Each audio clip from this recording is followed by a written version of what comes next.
Alright, here we go. Video about my low intake overflow and my skimmer overflow back there. See, these pipes are not connected. One is just for air intake, and then that's where the water level will end up in the tank right there.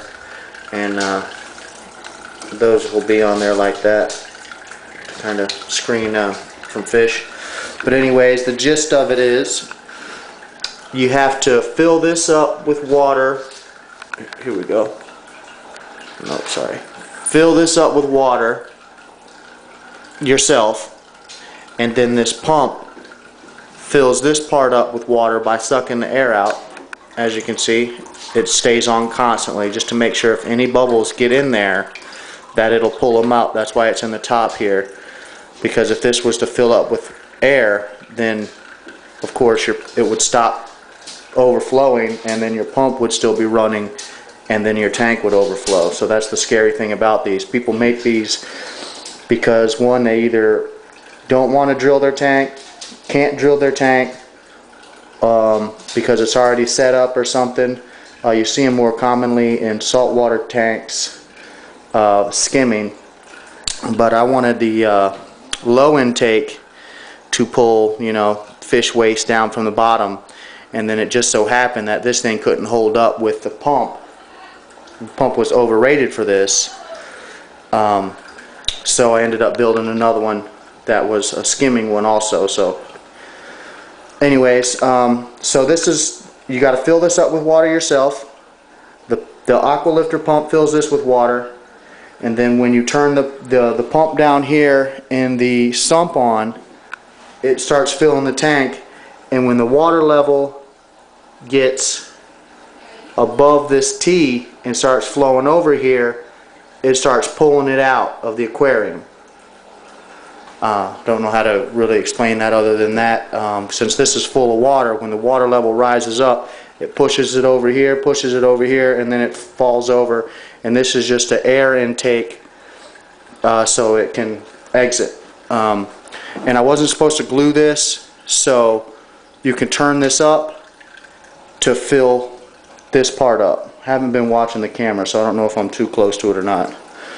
Alright, so that one's built the same way, but as you can see, it goes down and then back up. So it's the exact same thing back there. So instead of it just going down like that, I put a U on it and came back up. There's plenty of designs on YouTube and on the web, aquarium websites, forums.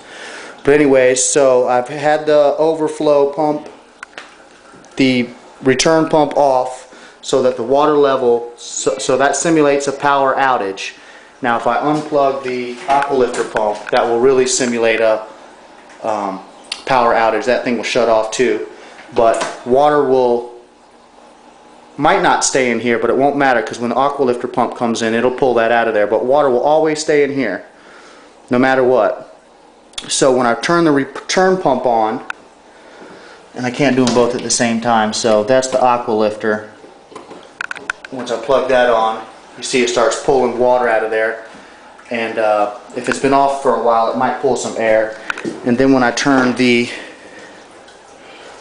return pump on, so that's just pumping in the tank. It'll fill up.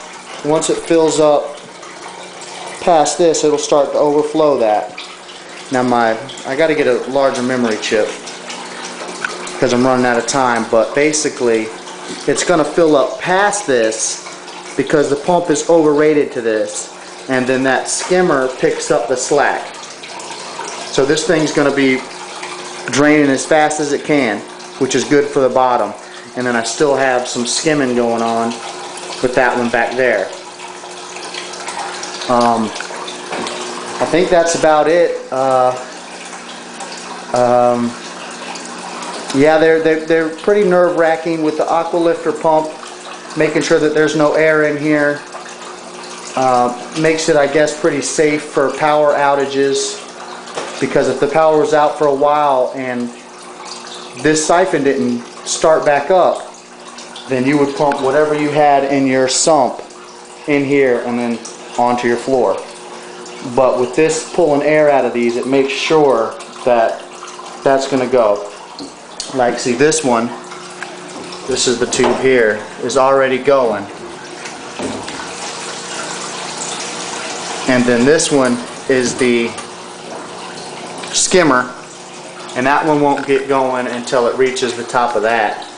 But I'm not going to make it with my memory card, I can tell you that right now. So I hope that describes everything. There's the goldfish again. Haven't named them yet, but they already seem happy in there. I guess it's a lot better than being outside in the cold. But I think that's the gist of it. Hope that answers any questions. Let me know if it doesn't. Thanks. Bye.